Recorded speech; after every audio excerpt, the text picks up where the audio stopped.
Every time someone in this fandom types Jinshi is assaulting Maomao into the comment section, an angel loses its wings. Hi everybody, I'm Appa the Otaku. I have read all 14 of the Apothecary Diaries light novels, plus volumes 15 and 16 of the Apothecary Diaries web novels, and today we are going to be talking about just how consensual Maomao and Jinshi's relationship actually is. If you are new here, this is part 2 in a 3-part series, so the link to part 1, for those of you who have not watched it, is going to be in the description box below. Feel free to check that out. That is going to offer a lot of context with some of the terms that I'm going to use, like consent and dissent. As usual, we're going to break this video down into 3 main sections. First, we're going to talk about how Maomao is a tsundere character, and a lot of what seems like disinterest on her part is really just how she matches Jinshi's freak. Then we're going to move into how Jinshi is very intentionally written to be a green flag in a sea of red flags, and he would never do anything non-consensual with Maomao.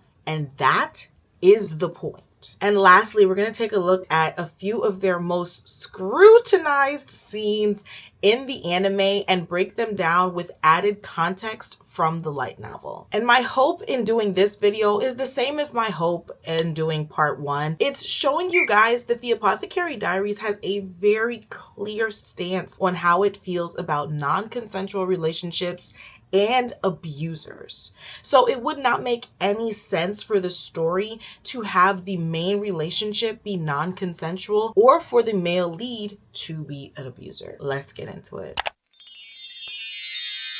So Maomao is a tsundere character, and tsundere characters are a staple in Japanese media. Now, what is tsundere? For those of you who don't know, it's really just a word to describe characters who have a really hard time expressing their inward affection or like more gooey emotions.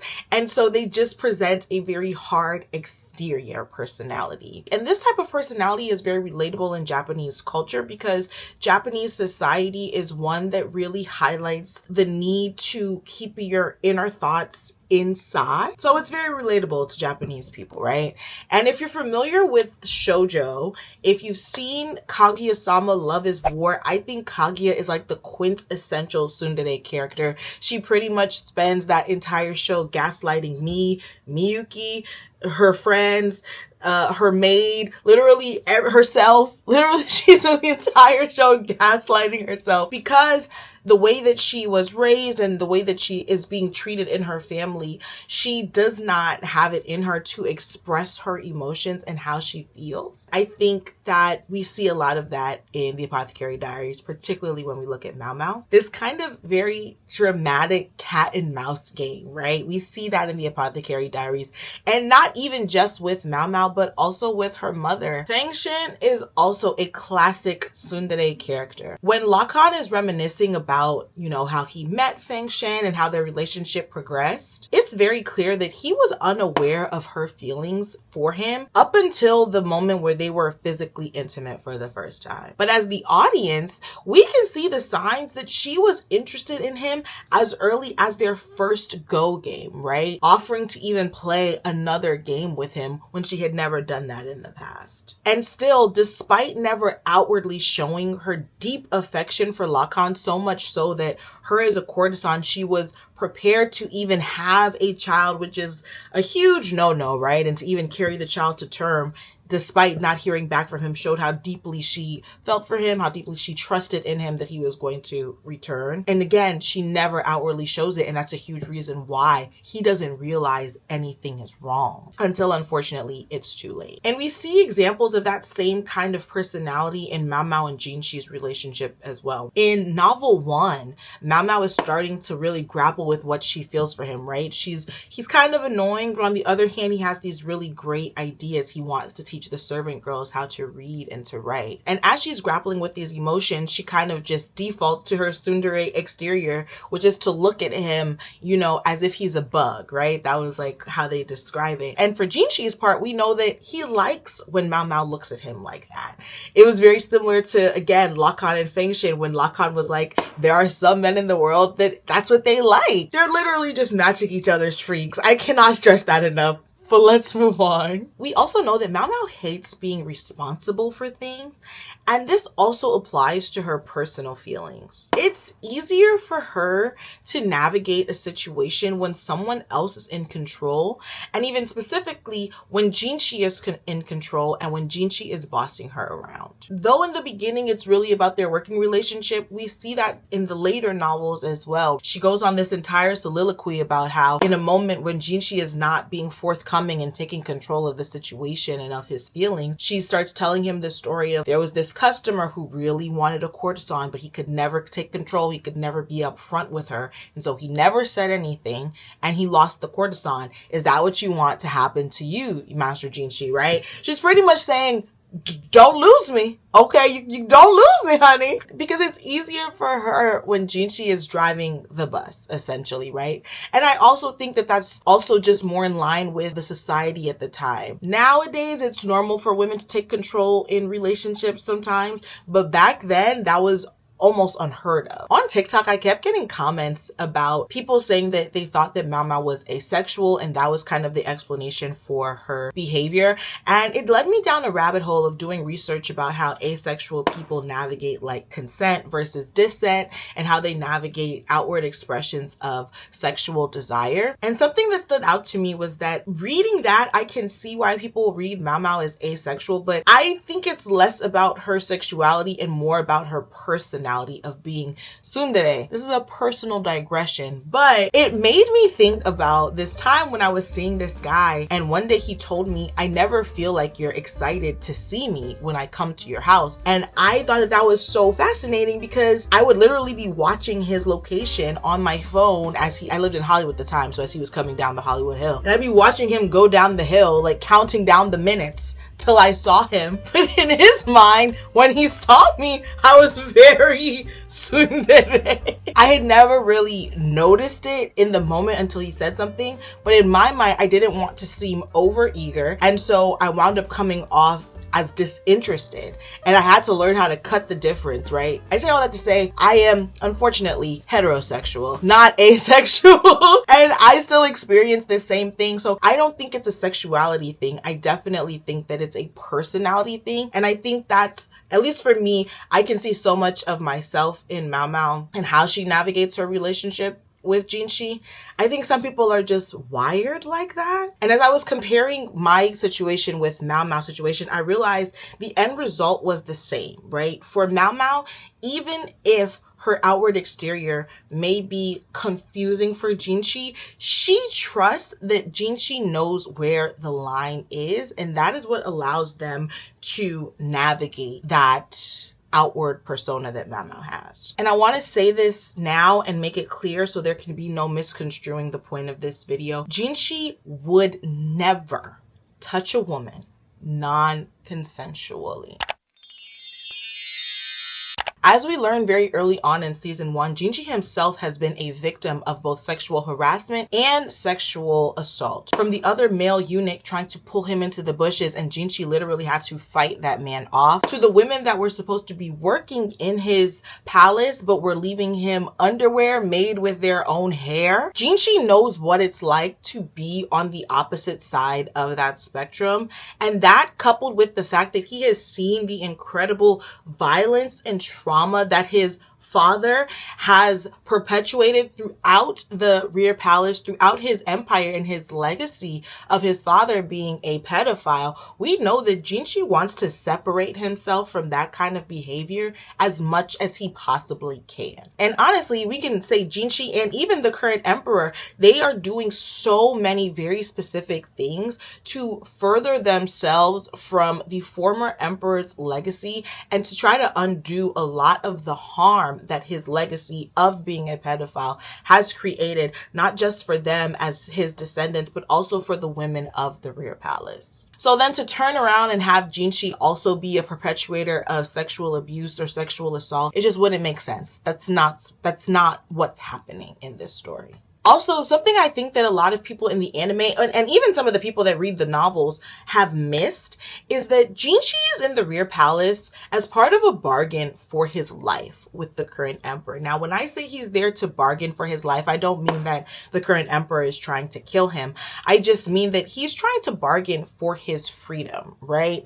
We know that the current emperor has his own motivations for wanting Jinshi to be next on the throne, right? That is his biological son. It's his first son. He's watched him grown up. And though Jinshi thinks he's the imperial brother, the current emperor knows better and he wants to see Jinshi on the throne. Jinshi has rejected the throne. He wants to abdicate. And so the current emperor pretty much is propositioning him, hey, if you can figure out what's going on, why my children are not surviving, what's going on with the flowers in my little garden, then sure, then you can have a little brother and they'll be on the throne, okay? That's why Jinshi is in the Rear Palace, right? That's why Jinshi even exists. And so in order to continue his bargain with his life, when he comes across Maomao and he realizes how intelligent, how resourceful Maomao is, he decides that he's going to use Maomao as a tool. And Jinshi fully has the power as Jinshi or as the Moon Prince to make Maomao his tool for work, for pleasure, for whatever he would like, okay? But the moment he starts to have affection for her and starts viewing her as a potential partner, that stops. Which is why after the honey incident, when Jinshi is given an opportunity to either fire Maomao or to keep her around, he decides to go against his own desires to keep her around and fires her because he believes that she wants to go home and he wants to give her what she wants. Now, obviously they have a bit of a laugh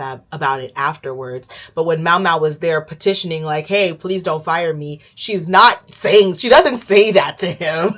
And she kind of is coming across as she wants to go home. And so Jinshi's like, okay, then you can go home. You're fired. Like, no problem. And we see that this comes at great cost to him, right? He's depressed. He's unproductive. He misses her greatly. But he wants her to have agency, to be able to choose where she is and be able to live as a person, not just as a tool of those more powerful than she is. And I would also add that once he sees her as a potential partner, he needs for their relationship to be wholly consensual because Jinshi himself is very insecure. I've said this once, I will say this 1,000 times. I think the anime does an incredible job of making Jinshi seem more suave and debonair than he actually is written to be in the novels. I think the novels give us so much more detail and so many more scenes that let us know that Jinshi is not this self-assured, confident young man. He's floundering around trying to make things happen. I think a great example of this is in the scene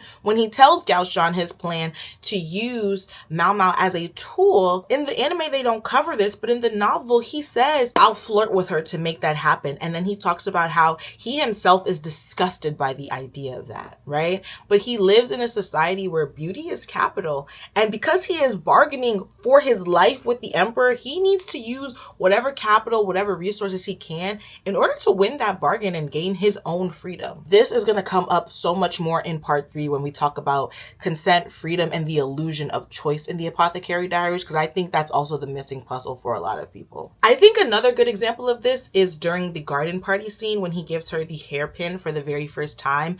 Watching the anime, it's very disjointed, right? He leans out to give it to her and then she says, ouch, that hurts. And they don't really cover what hurts, right? It seems like a really weird thing for her to say. But in the novel, we know that Jinshi's kind of fumbling around with it. He's never done this before. He doesn't know how. And so it hurts because he's scratching her. Kind of read it like, you know, prom night when you get the corsage and sometimes the guy will like pin you and jab you with the pin because they don't know what they're doing.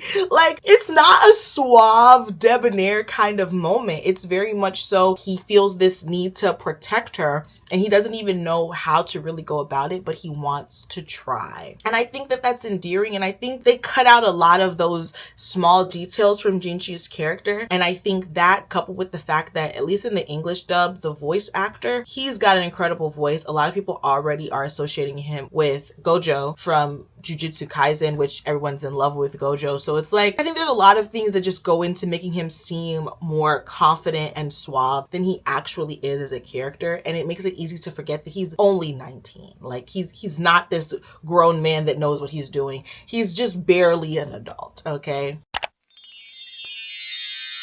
now for the part everybody's been waiting for. Let's break down some of their more scrutinized scenes. Just a heads up, I will be looking down at the book so that I can like read the quotes out to you guys, and they will also be on the screen here. But if it looks like I'm no longer making eye contact, it's because I'm reading. Okay, the first scene, the honey scene. Now this is going to be the easiest scene to break down because I, for one, never read this scene as sexual for a couple of reasons. One, everyone describes it as a prank. Gaoshin says it's a prank that goes too far in the moment. Maomao recognizes it as a prank. Nothing about it seems sexual to me, in my opinion. If you look at all of Jinshi and Maomao's intimate moments in the anime, in the light novels, Jinshi does not initiate intimacy with Maomao when there are other people around. And I mean, that's kind of like the time period they're living in, right? PDA is not something that's publicly accepted, right? Like, it's controversial even in today's age, but back then, that's just not something that would happen. So the fact that Gaoshin is in the room with them when he's doing this kind of is, in my opinion, the first clue that this is not a sexual scene. This scene is not meant to be read as sexual. Also in the novel, it's not directly before, I think it's like maybe the scene that they last saw each other. She was teasing him about like slacking off at work, right? So she's like, maybe this is him trying to get me back for teasing him, which I think is true, right? I also think a portion of it is he likes when Maomao looks at him in disgust. And this is not something he's pre-planned. This is something that's happening on the fly. He sees the honey and I think he kind of registers, now is a great moment for me to get that look out of Maomao. So I'm gonna try to get that look out of her. I think the worst you can describe it as is harassment, which I think all pranks are a form of harassment. I don't think that that's odd to say that, but I don't think that the intent is sexual, and I don't think that how it plays out is sexual in nature at all. So I don't think it would even qualify as sexual harassment, let alone sexual assault. I think that if you're reading that scene as sexual, I don't see it. I've never seen it, so I cannot speak to anything beyond, I think this is just a prank that has gone too far, right? I even think that's why Maomao says, okay, well, the next time you lick the honey off of his fingers, to Gaoshin, right? Like, I don't think it's meant to be sexual. I think it's meant to be a prank, right? Funny. You guys, the frog scene. The frog scene was the first time in the novel I actually had to stop and clutch my pearls. I said, what's going on here? But I also think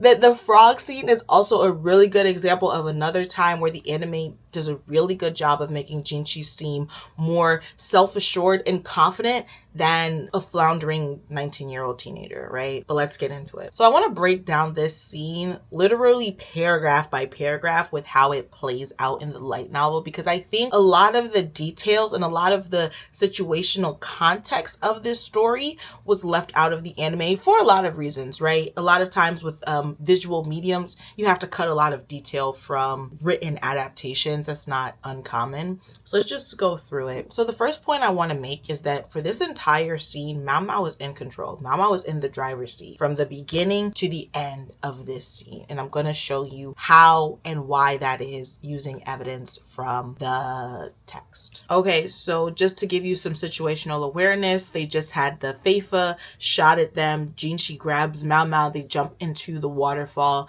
in order to get away from their assailants. It's a very strong waterfall. Maomao winds up drowning. Jinshi does not realize that she's not a strong swimmer, so she's passed out. She's unconscious. The scene starts with Jinshi performing CPR on her, trying to resuscitate her. Now, let's put aside to the fact that if Jinshi was the predator you guys try to make him seem, he would have used the opportunity that she was unconscious to try to do something predatory. But let's just ignore that. Let's just say for him, that's too far on the predator scale, okay?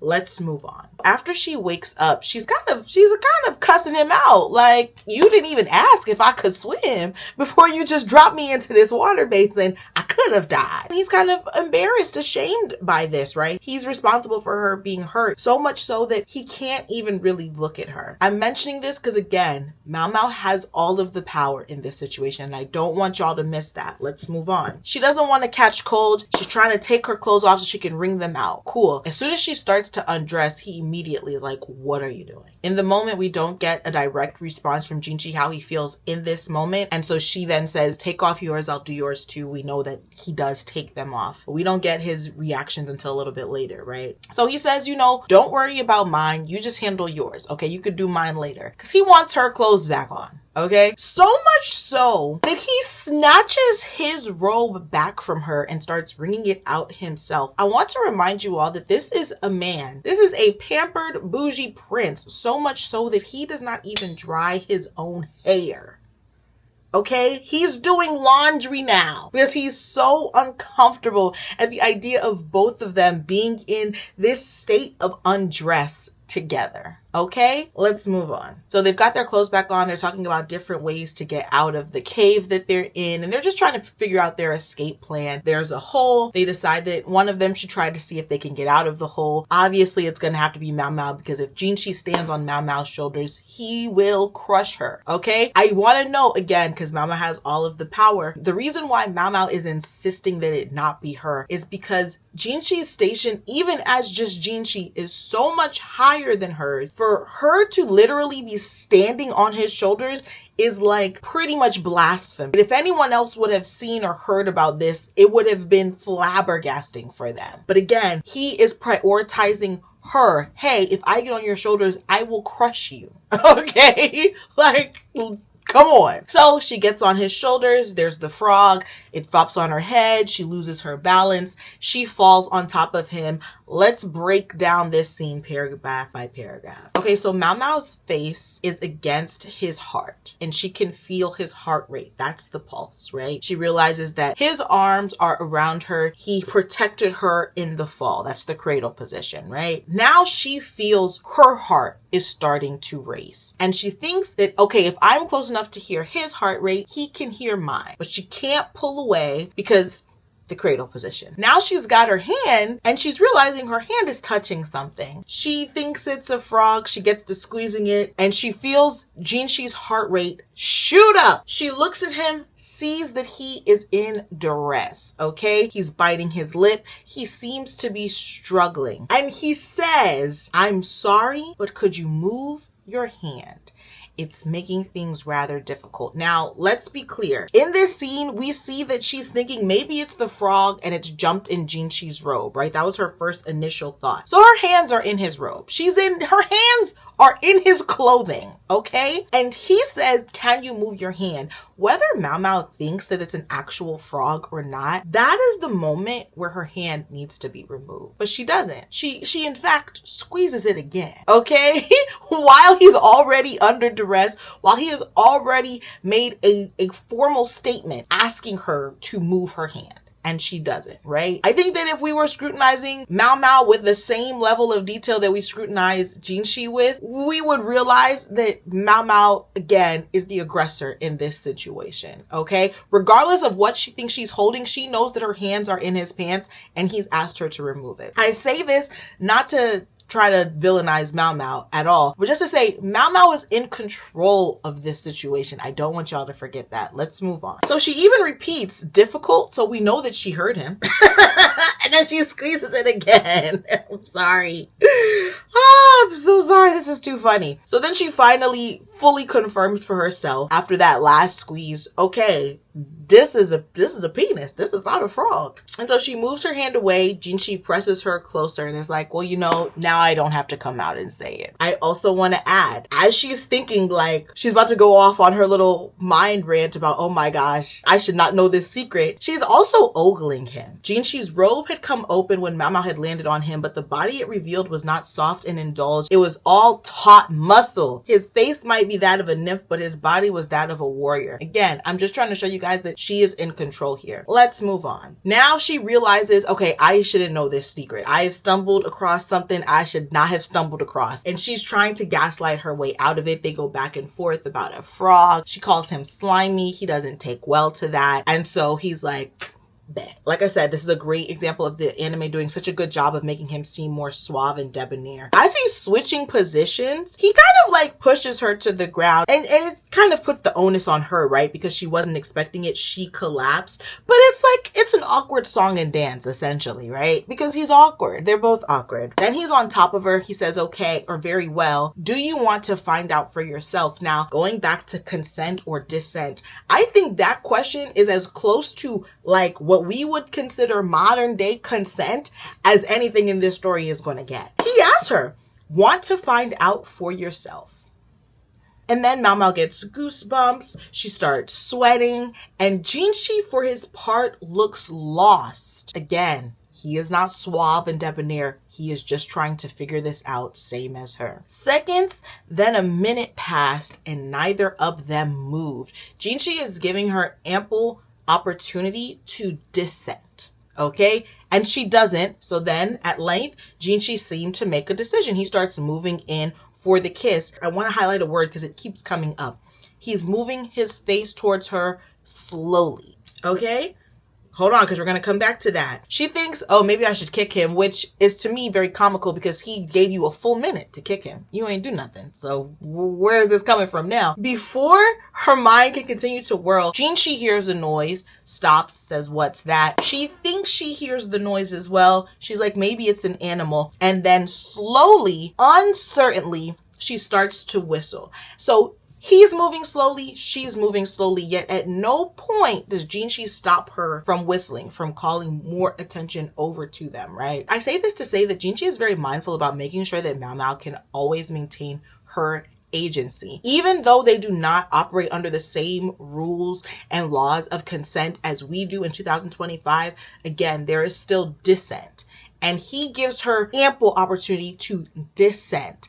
And in this moment, when she is moving slowly, he could have easily stopped her from whistling, but he does not. He allows everything to play out because he is realizing that this is her form of dissent. And then, they have their talk at the end afterwards when they recap it. Maomao thinks that she's in the wrong. He thinks that he's in the wrong. She's like, hey, I think I might have startled you earlier. I'm sorry. Maomao says that was fine. Like, it's very clear that he knows where the line is, and he wants to make sure that Maomao knows that he knows where the line is. And she specifically says anyone would lash out, even Jinshi, even at Maomao.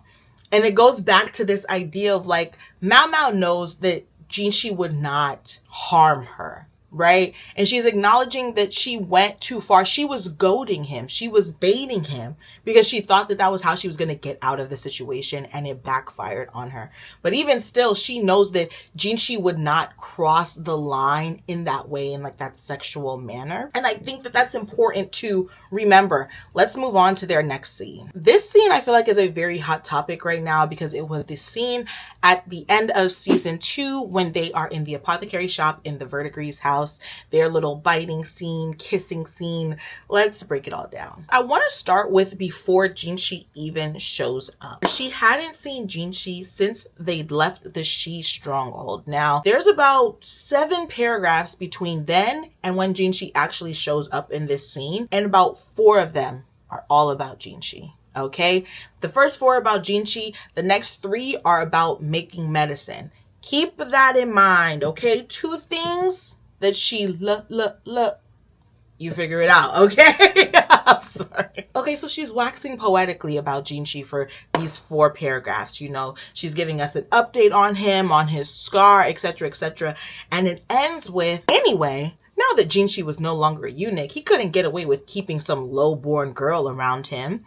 He wouldn't have to sneak and spy anymore anyway. So it was best, really, that Maomao had come back to the apothecary shop. Like, if you're listening to that, those anyways, those reallys, like even referring to herself as a low-born servant girl is quite comical when everyone now knows that her relationship to Lacan has been outed, so to speak, right? So she's really just trying to convince herself that she doesn't miss him, that she doesn't want to see him. And that's always been how I have read it. I think that's how it's written, and that's always been how I've read the scene.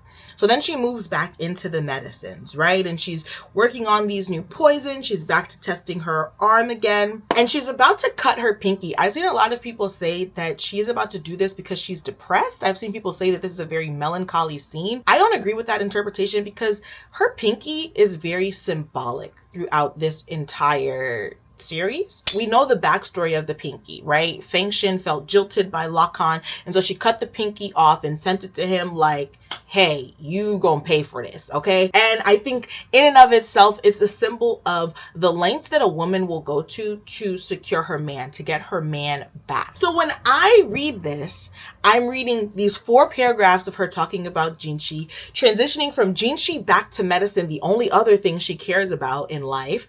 And then she's like, I'm gonna cut my pinky to test out this medicine, right? For me, I'm reading that as it's all intertwined. She wants to see Jinshi. And I think that it's meant to be, I don't think it's irony. I can't find the word I'm looking for, but something along the lines of ironic, that right as she's planning on doing this, he appears anyway. And I'm just giving you guys this context because I think this scene can sometimes come across as she is disinterested, and that's just not the case. So then she's like, hey, did you have something you want to talk about? He not talking about nothing. He never talk about nothing. Mama gonna cuss him out for that later. And then Jinshi kind of is like, well, I don't have anything to say, so I'm gonna show her how I feel. And he bites her right now. In the novel, it's described as sweet and gentle, okay? She's into it.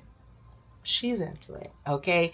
And Jinshi's like, okay, do you get what I'm saying now? And she says, well, human saliva can be toxic. Again, what is the only thing we know she cares about? Medicine, drugs, poison. So when I read this as her referring to Jinshi's saliva as toxic.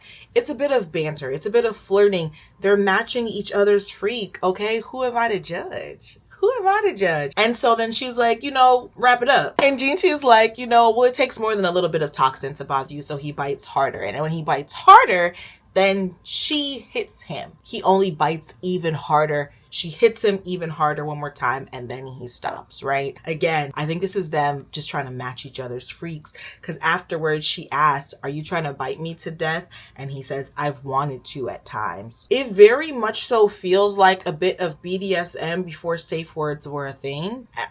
I don't know. Look, you tell me, okay? At this point, they've pulled away, so he embraces her again, and she's close enough where she can see the scar on his cheek, and she's kind of admiring it. She realizes that Loman probably redid the stitches because the first ones were kind of shoddy. Then she looks at his face, his eyes, and his smile, and she's reaching towards his face as well. He then reaches out for her. I would say Maomao and Jinshi each have a hand on the wheel of this scene. And then Cho pops up with the little lizard, and Maomao goes over to him and gets the lizard. And I think she just kind of exits that scene because though she's into it and though she does have reciprocal feelings for Jinshi, she also has a good head on her shoulders. And she fully understands what tying herself to Jinshi would mean. And I think that that's a huge part of the cat and mouse portion of their story. The backlash of what comes with tying herself to Jinshi should she move forward in their relationship. And I think that's why she moves away, right? But even then, the scene ends with Jinshi, using her lap as a pillow. And she doesn't move. Once he's asleep, she could very easily move, but she doesn't. And this is not the first time we've seen her kind of just allow Jinshi to use her as like a snuggle pillow, right? It would also happen the night before Adwo left. She noticed that he was crying and wanted to comfort him and be there for him. And I think we're seeing a little bit of that now too, right? She's like, I can still make my medicine in this position. It all works out. I also think it's really funny that before he decides to use her lap as a pillow, she tells Granny like, oh, prepare a bedroom for him to sleep in and get like some incense, right? And Granny literally comes back to the same room they're already in with a pillow and some incense. I think it was very well established that Jinshi was going to stay there, right? And she kind of just makes her peace with the fact that he's just gonna be in the apothecary's job for her. I also want to say that the scene ends with, not ends, but towards the end of the scene, Maomao then is admiring his scar on the cheek again and says that it looks like he's even been drawn in bolder lines now, right? She finds that she is even more attracted to him than she was in the past. And now you may be thinking, what about the kiss scene from Light Novel 5? I'm personally just waiting for that scene to be animated before I then talk about it. And honestly, I need to maintain a reason for living. If I give you guys everything now, what will I have to live for? It just doesn't make sense. I'm not done, but if you've made it this far, don't forget to give this video a thumbs up and share this video with somebody that loves the Apothecary Diaries as much as you and I do. I would love to grow this channel. Okay, so let's recap. Maomao is your typical tsundere character, and I personally love her for it. I think some people just behave like that, and it's important for us to respect the different expressions of love, sex, and desire that different people have. Also, remember that Jinshi is a green flag in a sea, in an ocean of red flags. He would never touch a woman inappropriately, and even Maomao herself says so. Ironically enough, right before the light novel 5 scene that everyone keeps talking about, she literally sets the scene by saying that he would never touch anyone inappropriately, but let's move on. And lastly, when you're looking at some of their more scrutinized scenes through the lens of the light novel, I think it's clear to see that Jinshi is more like blundering teenager than suave predator, and that added context is important. I will say this until I'm blue in the face. The Apothecary Diaries has such a strong stance on non-consensual relationships and abusers. And so to think that the story would then also have their main relationship as non-consensual and their male lead as an abuser, as a perpetuator of sexual violence, it just doesn't make sense. The entire story then falls apart at the seams. And just on an added note, I want to remind everyone that if we scrutinized Maomao the same way we scrutinized Jinshi, then she would have to answer for her unauthorized hymen check of 3 unconscious women. And she would also have to answer for her comment to the lady in waiting at the Crystal Pavilion when she said she would do something so nasty to her that she would be too embarrassed to tell her father about it. And I'm not saying this to play devil's advocate or to villainize Maomao. I'm saying this as an overall reminder that this kind of behavior, for better or worse, was very normal in their society. And we cannot judge them on the scale of today's society, especially if we're only going to cherry pick who we're going to judge on the scale of today's society, because then we're not really seeing the characters for who they are in the story. I really hope this video has been helpful. I'm coming off of a cold and I have flu brain. So I feel like I've been rambling, and these notes were not as helpful as they probably could have been. Seriously though, it's been very frustrating for me to watch so many people in this fandom try to paint Jinshi as an abuser, because it just makes no sense in the story. And like I said in the part 1 of this video, consent is thematic in this story. So if you're not understanding the rules of consent, then you're not really understanding one of the major themes of this story. Which leads me to part 3, which will be out next week: consent, freedom, and the illusion of choice in the Apothecary Diaries. If you guys are interested in that video, let me know in the comments below, and let me know what you think about this video. I would love to chat with you guys in the comments. I will see you guys next time. Bye.